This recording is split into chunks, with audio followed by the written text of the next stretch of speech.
Right, let's get underway. Evening, everyone, and thank you all for tuning in for our last in the series of talks for this year's Architecture Fringe. Me and Christopher have been talking to some of Scotland's most talented residential architects. If you missed out on our discussions with Loda Monteith and TAP architects, don't worry. We've recorded the sessions and we'll be publishing them on either our YouTube channel or Instagram feed, hopefully next week. My name is Dean. I am joined by my colleague, Christopher, and together we are the team behind We Design Homes. We recently launched We Design Homes as a new service designed to connect enthusiastic homeowners with some of the best design-led architects from across the UK and Ireland. So if you're looking to refurbish, extend, or even build a new home, please get in touch with us and see how we can help out. Thanks very much, Dean. As Dean said, we're serving as a platform to introduce people to the best architects in the United Kingdom and in Ireland, and our guests this evening certainly fit that bill.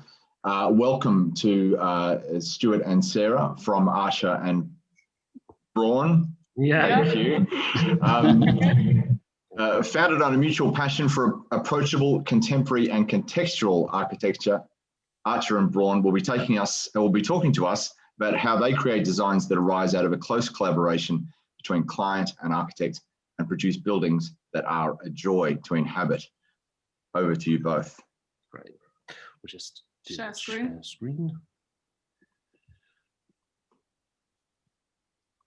Right. Can everyone see that? Yep, we're all good. Good stuff. Right. Well, thanks to We Design Homes for organising this event. We've been working with you for a while now, and it's been great to see how you guys, your company's like grown and progressed, and it's it's a great thing to be part of and to see grow. So thanks again for organising it.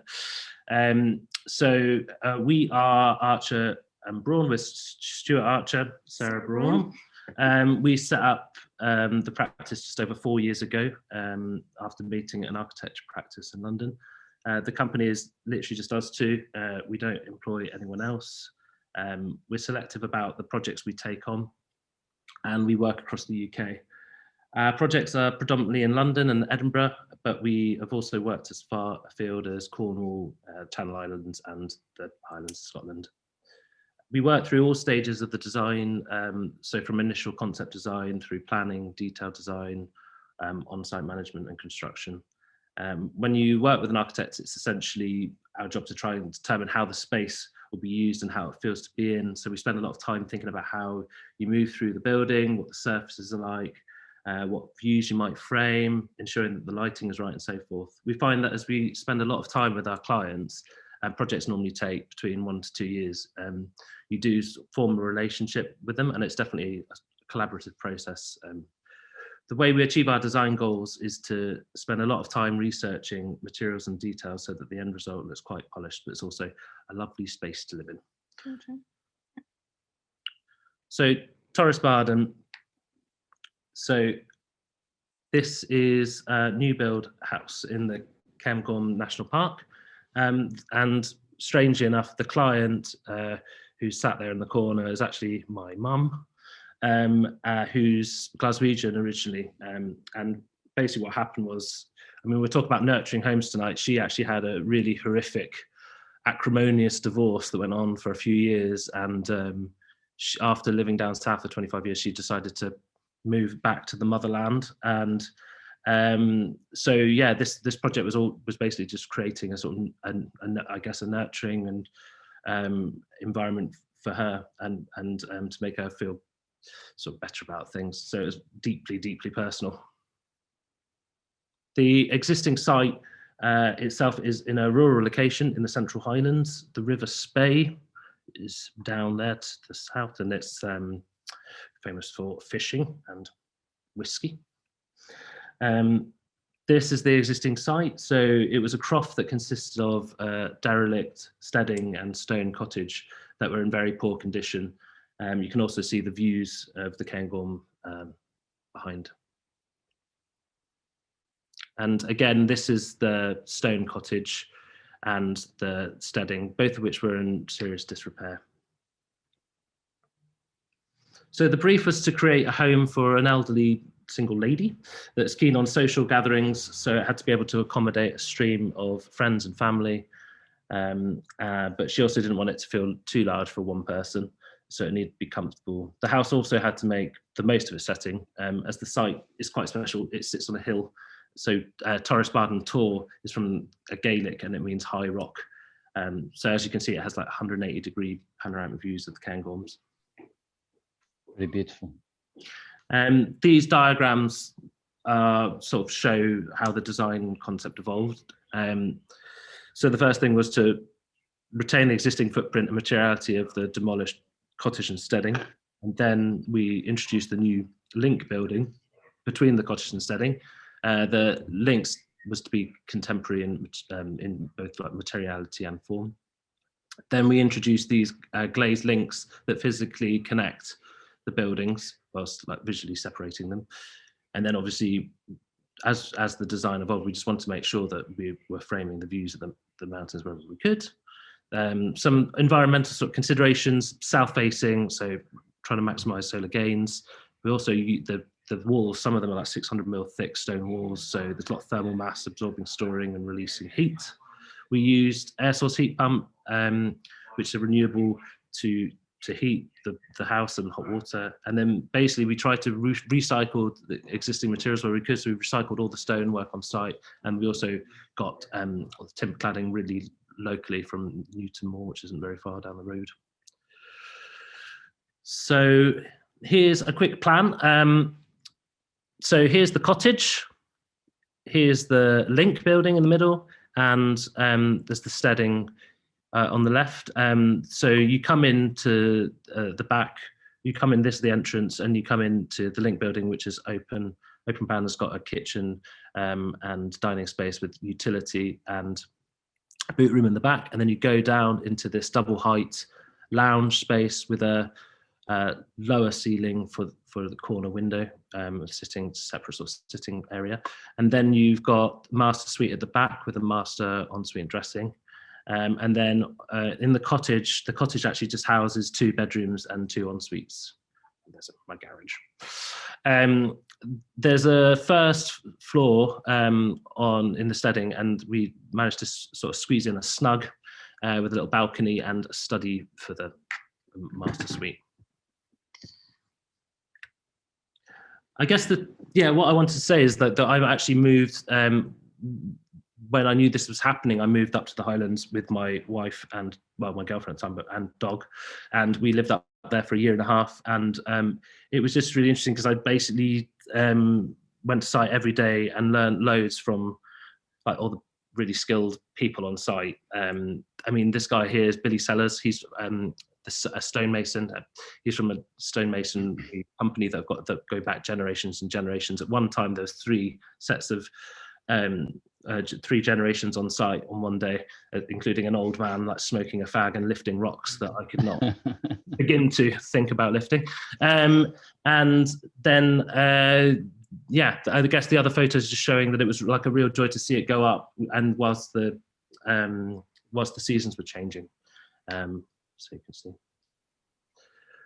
So this is the finished house. One of the key design approaches was to take inspiration from the original steading and cottage. In the Highlands, there's a distinct vernacular for agricultural buildings called crofts, some of which are clad in granite or timber with a pitched roof form. The design of the steading and cottage evolved from looking at what was already on site. This is also important from a planning perspective, as the building is in the Cairngorm National Park, which could have been quite onerous with new builds, so a sensitive approach from the outset seemed right. As the cottage and steading were set apart from each other, a natural thing we thought to do was introduce a linking element to join the buildings together in the middle, but this form should be contemporary and subservient to the already established structures on the site. The form and aesthetic of the new link element took reference from more sort of contemporary agricultural structures such as barns or warehouses. So this is the link element. It's key as it not only forms the social hub of the house with its kitchen and dining, but it also is the main entrance point. We decided to use the steading to accommodate the sitting room and master bedroom where my mum would reside most of the time, with the cottage becoming the guest area, so that it's only in use when people come to visit, so you could essentially like close it off. Yeah, by doing this, we addressed my mum's concern about making a space that was generous but not so large that it felt isolating. The building's flexible and sort of responds to how many people are using it. Both natural and lighting and artificial lighting were key in this space. We employed many different ways of bringing light in through sliding doors and glass links and the roof lights, but also through artificial lighting. Background feature and task lighting is basically to ensure that the space functions for its intended use throughout the days, but also the changing seasons. So this is the structure of the link being built. So as a modern space means like lots of light and glass, but basically in order to achieve this, we sort of did a bunch of research, looked at agricultural barns and warehouses, and found that steel portal frame, such as this, just allowed us to have like no columns in the big open plan space and just maximize light and glass. Here's the entrance with another image of the glass link, but this is the entrance door and clad in larch, and then you open the door, and as soon as you open it, you see the mountains through a frameless glass window. We wanted the link building to still feel like it was part of its surroundings, so we used timber cladding, but done in a sort of contemporary way, with hidden fixings and mitered corners. We also wanted to visually separate the three forms so that they could be read as three separate entities, and we did this by using these frameless glass elements. And then these pictures show here the stone walls.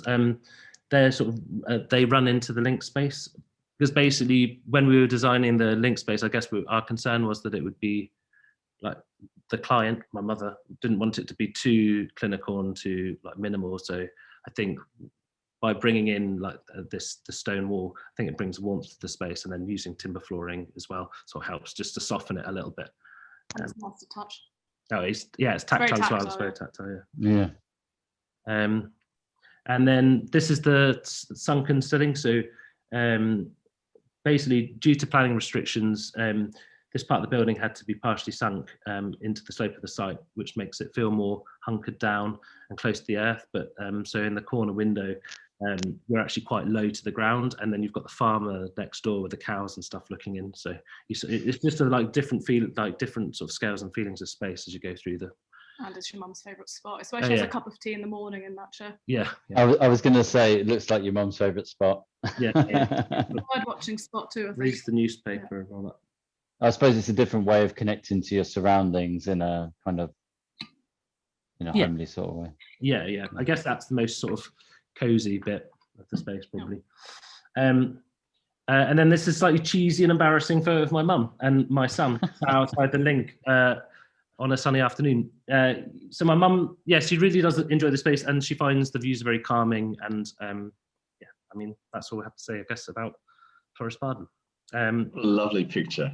Oh no, the other thing. That's lovely.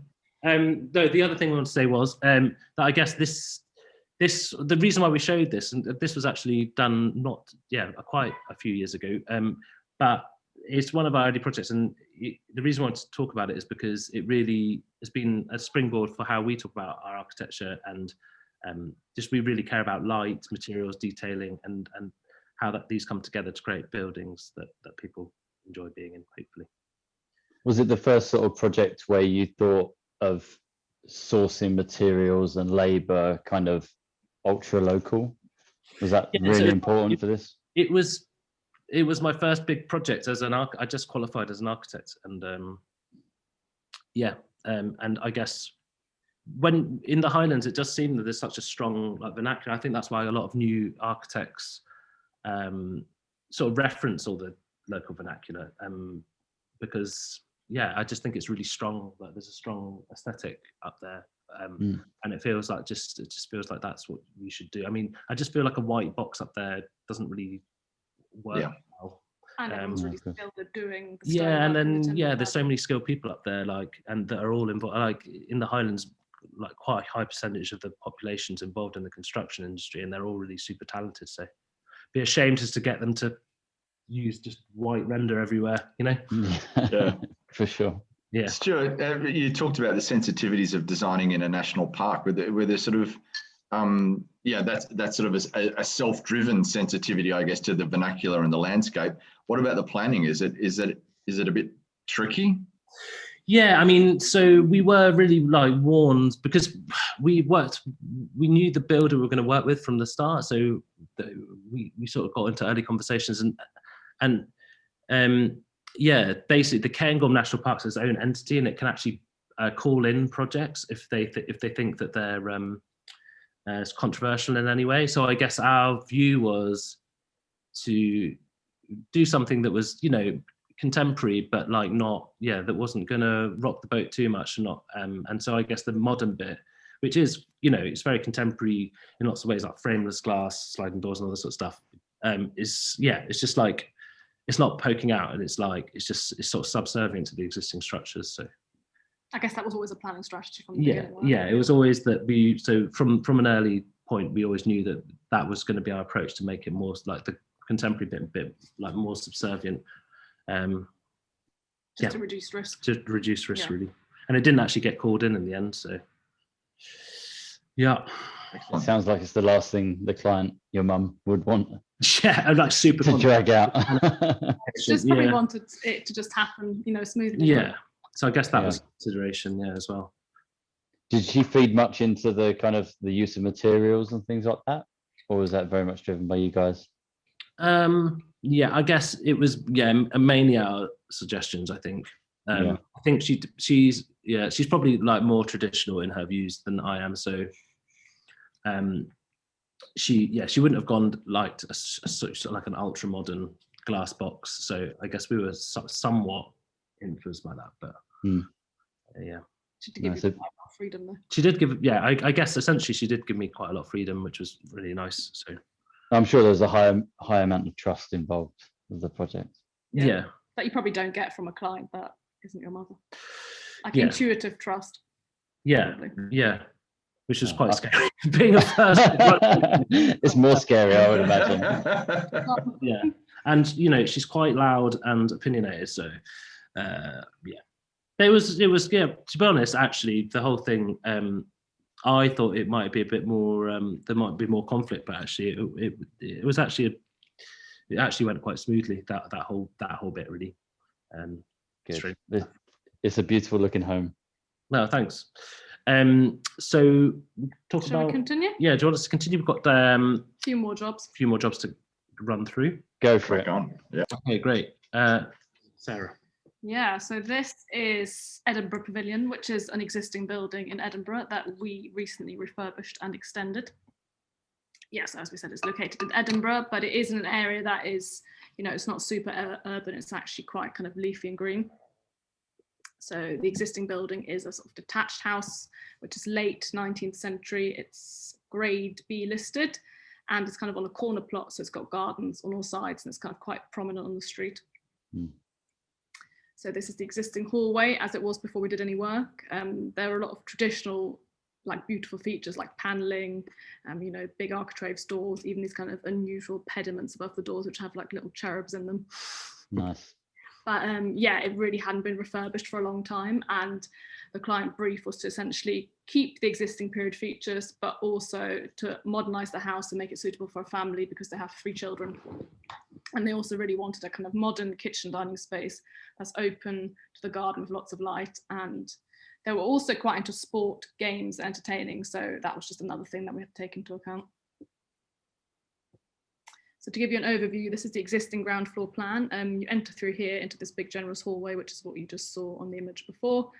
There's kind of a few big reception rooms off this hallway. So this was the old sitting room, dining room next to it, and then another room at the back here. The existing kitchen was kind of tucked away into this dark corner at the back, like a little sort of serving hatch. And then there's almost like a separate wing right at the back, which was, I guess, the old servants' quarters where they had kind of bathrooms and like a utility and stuff. And then on the first floor, it's kind of a similar arrangement really, with these big rooms off the main hallway, and then kind of bathrooms in like the smaller areas, like in between here and then in the sort of servants' wing at the back. that hallway is huge. Is Yeah, that more of that type of Yeah. building? Yeah, it seems to be. We've actually got another house we'll talk about after this, which has an even more ridiculous. I don't know about, these hallways I are mean, it could probably fit ginormous. my entire flat in it. But Yes. Good for the kids. yeah, Yeah. I mean, I think they probably skate down it and stuff. But, Yeah, go play in the hallway. yeah. I guess in order to address the client's brief to create sort of light-filled, modern space that overlooks the garden, we explored how you might accommodate this in the existing house, which is, as you could see, really quite big. But because the building is listed, meaning that, you know, changes to those main rooms wouldn't really be acceptable from a planning perspective, we decided that we really needed a separate extension to create this type of kitchen dining space that they were after. And at first it was quite difficult to design an extension because there's so much going on with the existing house. I mean, it's got a turret, it's got bay windows, with the detailing, and it's really imposing on its corner plot. So we toyed with loads of different ideas, but I mean, we concluded really that a sort of simple glass box at the back was the best way to meet the client's brief, because we didn't want to compete with what was already there. So this model obviously shows the existing house here in the light wood, and then in the darker wood is the extension with the perspex kind of representing glass. If we keep going, so this is the proposed ground floor plan. So everything red is kind of new, and then black is the existing. So we kept these rooms at the front. So this is the existing, a new sitting room, a kind of formal dining room in here. And then in the back reception room here, we created a games room. So it's got a pool table, dartboard, big TV. And then in the old kitchen, we kind of reconfigured that to create a little bar and a library, and then a secret TV room in the back there. Nice. Just for a bit of fun. And then this is the old sort of, servants wing that we talked about before. And because there's no existing features in this bit, it kind of gave us a bit more scope from a planning perspective to knock things down. So to enable us to have this open plan extension, sort of kitchen dining area with not much clutter and storage, we used the service wing as a backup house. So it's got extra storage, it's got utility, it's got a larder, bathroom, and kind of a big boot room. The other thing we did here was work with a landscape architect sort of from the beginning, and the brief for the landscape was really just, you know, a lot of entertaining space, a big kind of outdoor kitchen and dining. And we've ended up locating that in that corner here because really it was just about maximizing sunlight. So, you know, sunlight comes from down here. So this is quite a good spot for that. Then on the first floor, again, we sort of kept most of the rooms as they were. So you have 3 children's bedrooms along the top. We made a new bathroom in the bay window here. And then this bit down here has become the master bedroom wing. So there's a big master bedroom. The old bathroom has become 2 dressing rooms. And then we've sacrificed the room at the end to just be this really nice, big, generous bathroom. And then there's just some guest bedrooms in the little servants' wing at the back. Guests in the servants' wing. Guests in the servants' wing. So this is just a view from the side of the house as you'd see it from the street, and you can sort of see the extension on the side there. Wow. I guess conceptually, we wanted the extension to be visibly different to the existing house, and quite a lot of extensions in Edinburgh use a buff sandstone. But we find that when the stone's new, it can kind of look a bit jarring and flat, and is often the wrong colour because it's not weathered, and they've also actually stopped producing that local stone. So we did a lot of research into sandstones and the various types, and we found Corsehill, which is a sandstone from the borders of Scotland, which was actually used on historic buildings in Edinburgh, like the National Portrait Gallery. We chose it because it's visually distinctive, but not so much that it doesn't fit in with the immediate surroundings, where there are elements of red in the buildings. So, for example, the roof of the main house is actually red. We went on a bit of a journey to learn lots about sandstone, including its different properties, finishes, sizes, and cost. And we looked at stonemasonry techniques as well, because historically different techniques have been used on the surface of the stone to create sort of different textures and finishes. And in order to achieve the look we wanted, which was essentially sort of big monolithic stone slabs, we got the builder to construct a large stone sample panel and try out these different finishes and watercolors and also pointing styles. And so the picture on the right, the picture on the left even shows that sample panel, and then the picture on the right shows how the stone was delivered to site, and each block was actually kind of individually numbered and identified. We actually did like freak out when they first arrived, the stone panel, because all the salt like seeped out, and that's what that white stuff is. So we were like, oh my god, what the hell? What if we specify? Yeah. It washed away after a little while, so we were like, geez. Well, and I guess the other thing is the stone sort of turns darker over time. Yeah. But so as the client saw the stone, it was like really quite pale and pink, and I think initially they had a bit of a panic, like, I've got a pink extension. But yeah, and I Would it- also think the builders thought we were a bit mad. Yeah, throughout this process, especially. Yeah. I was going to say, will it change much from where we saw them in the photograph a minute Yeah, I ago, think or? it's going to get darker Yeah, and I darker think over it's the going to get a years. lot darker, because if you look at the Scottish National Portrait Gallery, the stone is like really rich dark red. It's almost like the colour of the roof tiles of that existing house. Okay. I mean, I think it might take like 100 years to get to that red, but A few generations. Yeah. yeah. Yeah, so I guess this is the sort of finishes we were talking about, but on the front of the extension, which is on the left hand side here, we've got a rub flat finish, which is sort of smooth and allows you to see the different rock strata. And then on the return on the side, we use the grit blasted finish, which gives a rough texture, and it's almost like a contemporary interpretation of this old stonemasonry technique called stugging.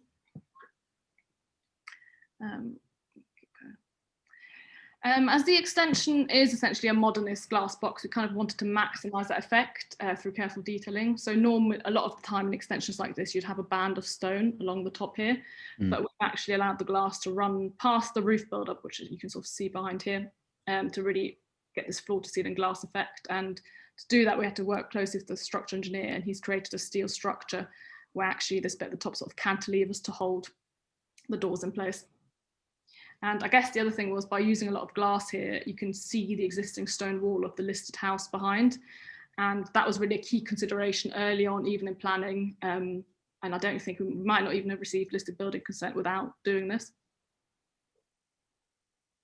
Yeah, this is just a view of the kitchen and dining area. I mean, the extension was designed to be really quite modern, light-filled, neutral, and I guess quite different to the sort of ornate existing rooms in the main house. And this is the hallway that you saw before, how it is now. But the interiors were designed with input from interior design, and it was really just about keeping the existing features, just painting them a lighter colour, making the most of what was there, and then also just rearranging the use of the different rooms to make the house function better for family living. Because, you know, obviously they didn't have TV rooms or bars in Victorian times. Well, they had bars. They probably had bars, but not in their homes. Well, Right. maybe. So this is the formal dining room in one of the old rooms. And there were also sort of, I guess, moments of fun. So this is a toilet under the stairs, which has got a bold wallpaper. And then this here is the secret, well, I guess, sort of secret bar and library. And then there's a secret door here to the TV room. I don't know if you can see that. Nice.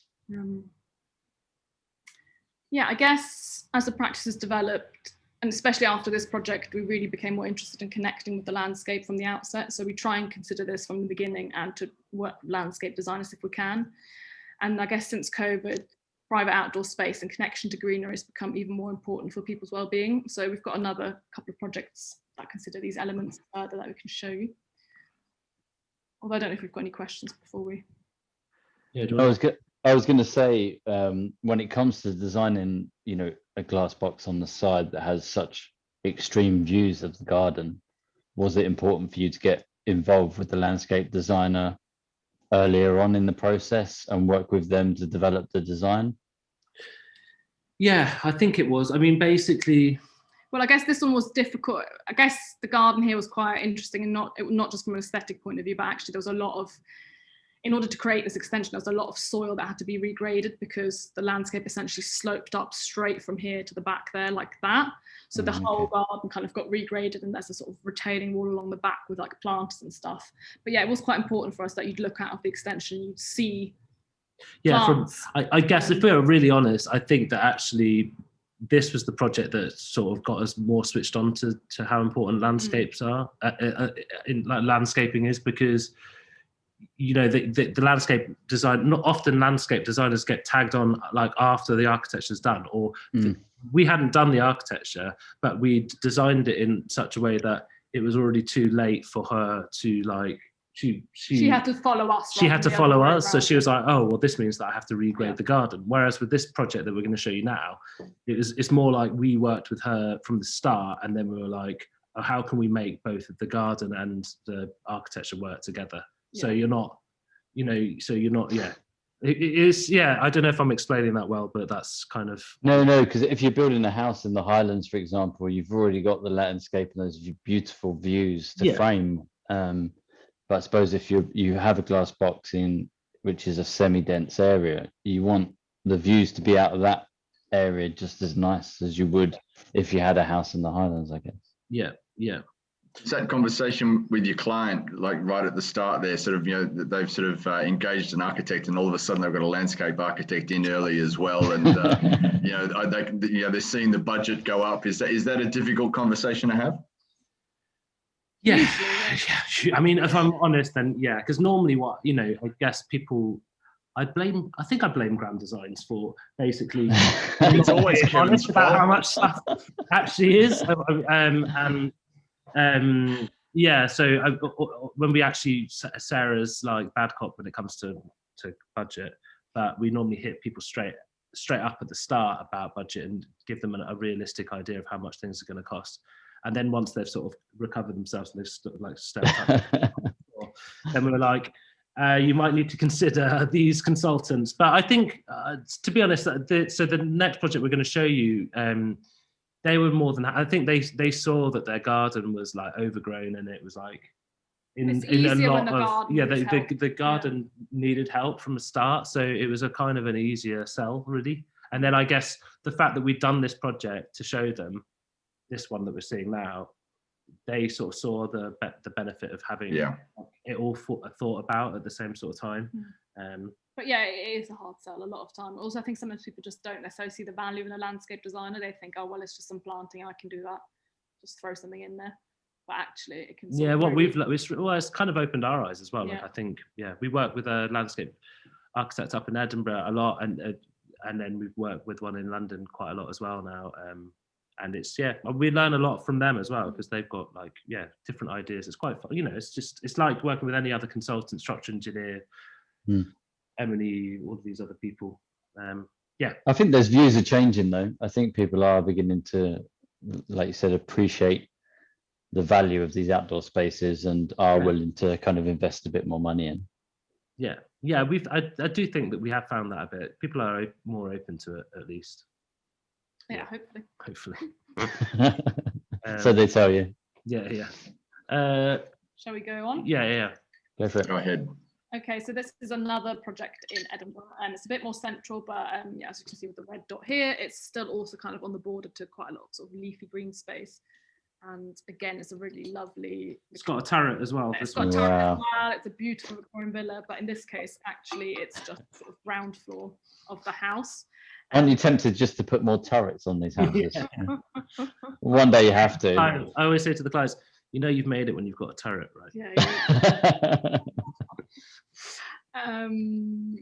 So what was interesting about this site is that it had a really kind of luscious green, but also incredibly overgrown and untended garden, and it actually slopes quite severely down to this river at the bottom of the site, which you can't see because of the plants. But there's sort of interesting level changes to contend with, and then the site also has kind of these weird sort of derelict outbuildings.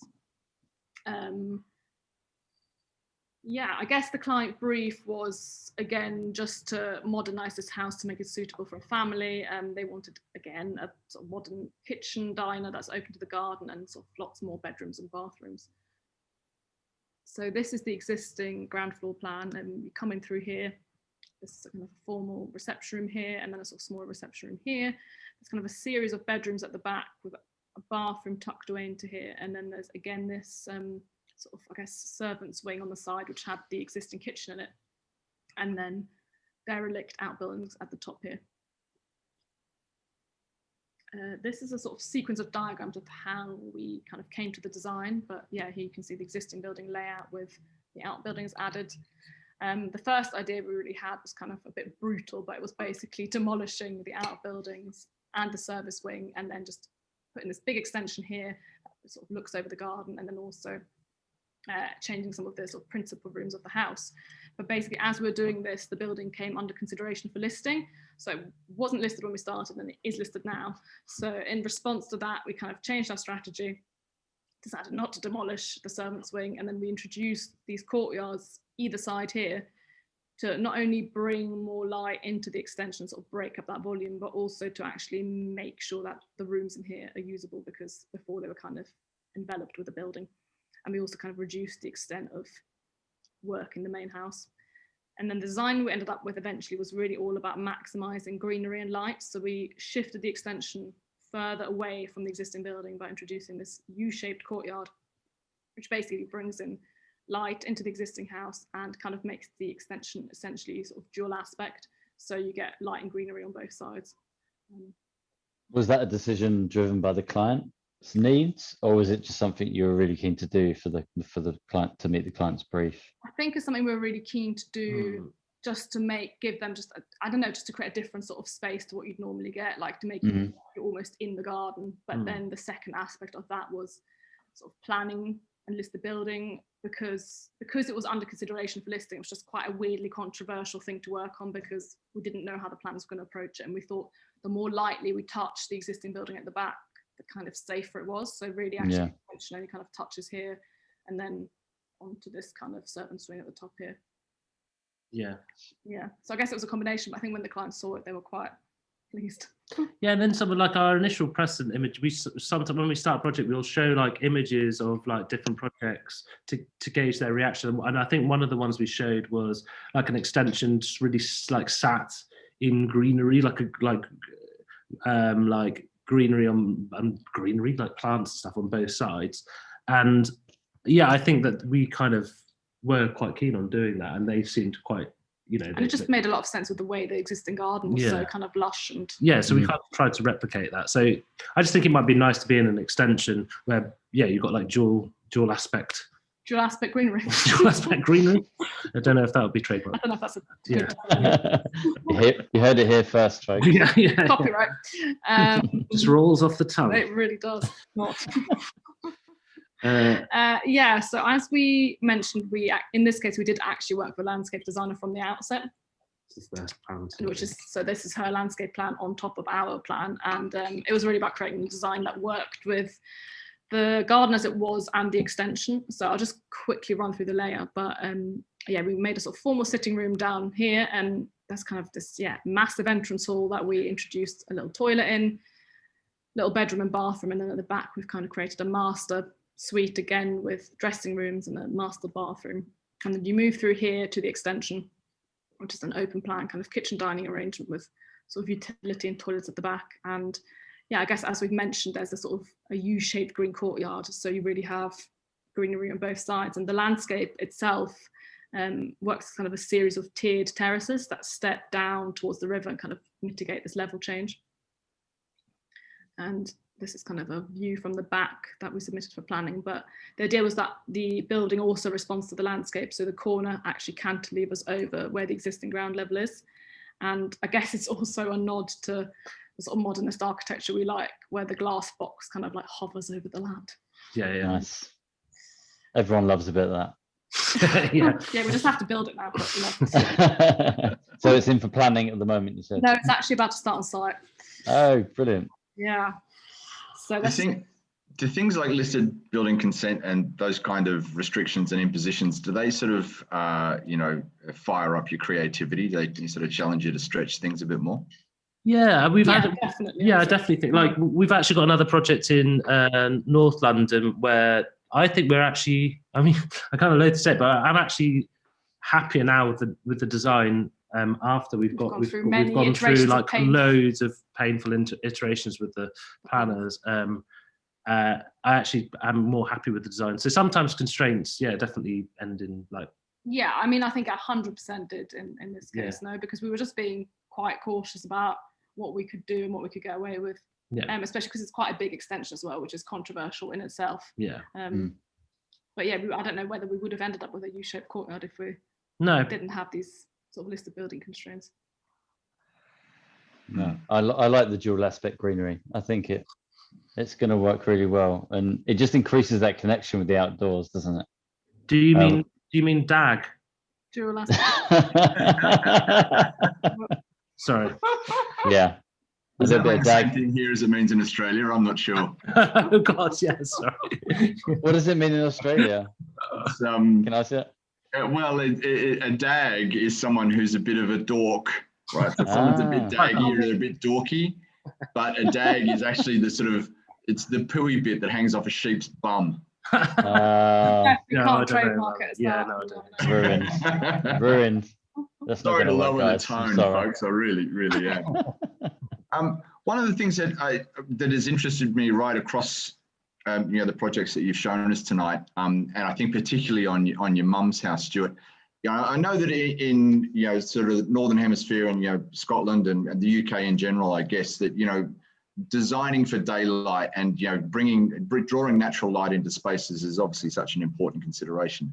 And I asked Neil from TAP this on Tuesday as well. Do you consider how the building works at night time as well, like in terms of, again, particularly in your mum's house with some of those sort of lovely skylights and the infill glass, and does that enter your thinking, or is that really just sort of serendipitous?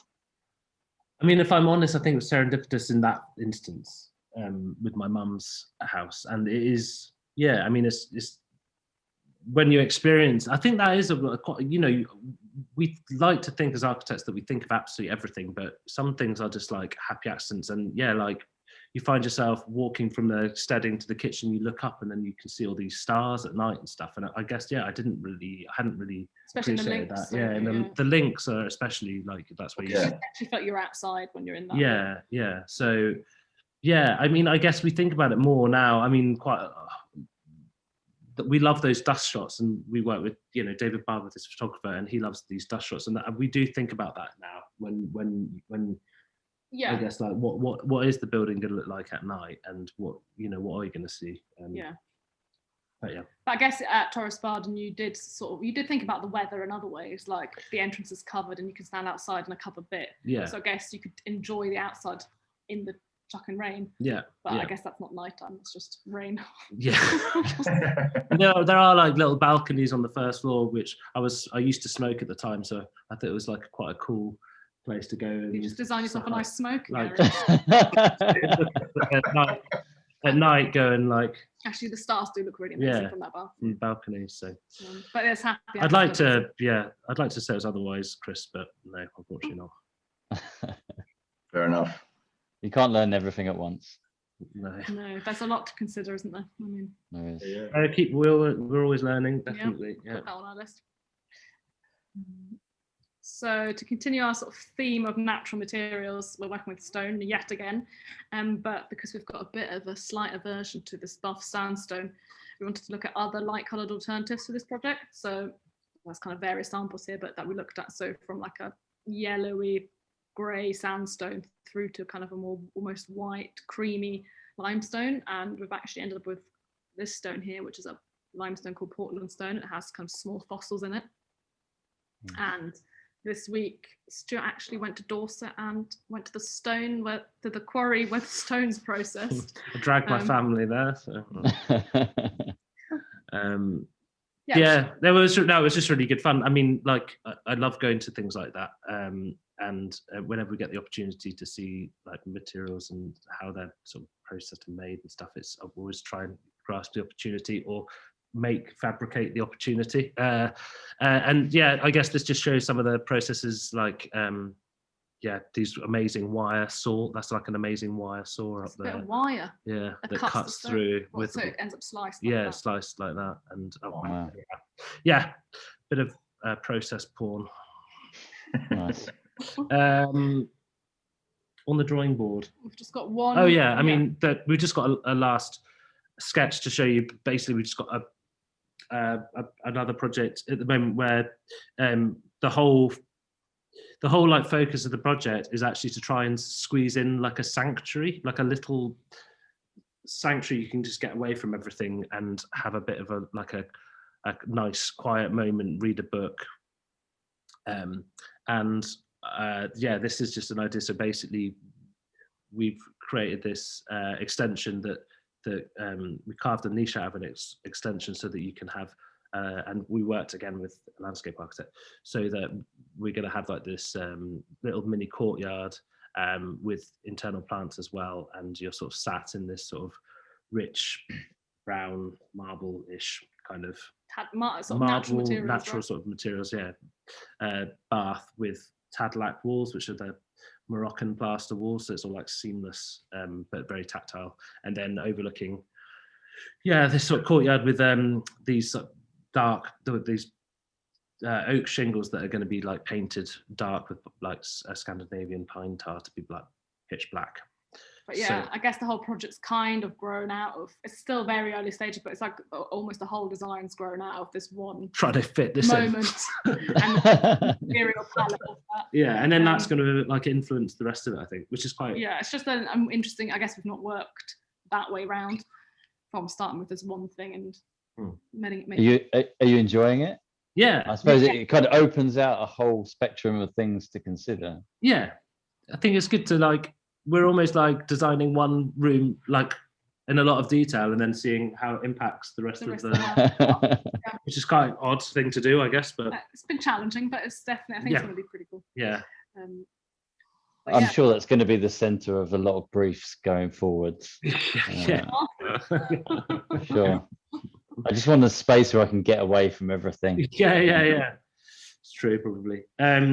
So I mean, I guess so that was basically an overview of some of our key projects and an insight into how we design comfortable, contemporary, and nurturing homes. Lovely. Fantastic. Lovely. Thank you very much for that. Let me see if anyone's got any questions. Have you got another one, Chris? I do. You know, so your practice, the pair of you, is 4 years old. So I was trying to get through tonight without mentioning the C word, but COVID has been around for more than a quarter of the life of your practice as it stands. Yeah. Has that changed the way, I mean, obviously it'll have affected the way that you've communicated over the last 14 months, but conversations like this, are you finding people going, oh my God, I just need a retreat, or I need a space that I can just get away or be on my own or look at the stars or whatever? Are they becoming more central to the briefing process? A little bit, yeah. I think there is more of an awareness of that, and I think also I just find people have really, it's like their home, they care a lot more about their home than maybe they did before, like on the whole, rather than. Yeah, I think like the amount of inquiries that I just know, like from friends, that like the whole architecture profession is so crazily busy at the moment because people are just valuing their homes a lot more just because they've realised, well, because they've been, I mean, that's good because we've always thought the home is very important, yeah. but maybe not everybody did before. Yeah. Nice one. Thank you. It's good. Yeah, I think the inquiries that are coming through to us, you know, a lot of practices are now responding to homeowners that aren't just on their doorstep and are further afield, just because they can communicate in different ways and everyone's getting more used to kind of doing these sort of things online, design workshops and so on. It's kind of making the whole design-led part of the architecture market just a little bit more accessible, I think. Yeah, 100%. It's definitely easier, isn't it? It's so much easier, yeah. And yeah, we've got client at the moment. We've got a client in Hong Kong, and we've been able to just do like everything through COVID, which has been quite amazing, really. Yeah. Don't know. That's why we've always wanted to just work wherever we can, and not just be just like London based or just in Edinburgh. We wanted to just try and go to as many places as possible, really. No, let's hope it continues. If we can get more homes looking like this, I think it will have a special place in the world. We've got another quiet bunch, Chris, so I don't think we've got any questions from the audience. Okay, I know, Stuart, you'd be happy. Yeah. Someone should ask a question just for that. This is what I'm hoping it would prompt, but no, I guess not. All right, well, thank you so much for your time, guys. It's lovely to see everything you have going on at the moment. And thank you very much. Thanks for having us. Yeah, thanks for having us. Brilliant. Thanks everyone for tuning in. Really appreciate it. Have a good evening. Take care. Bye. Bye. Bye-bye. Bye-bye.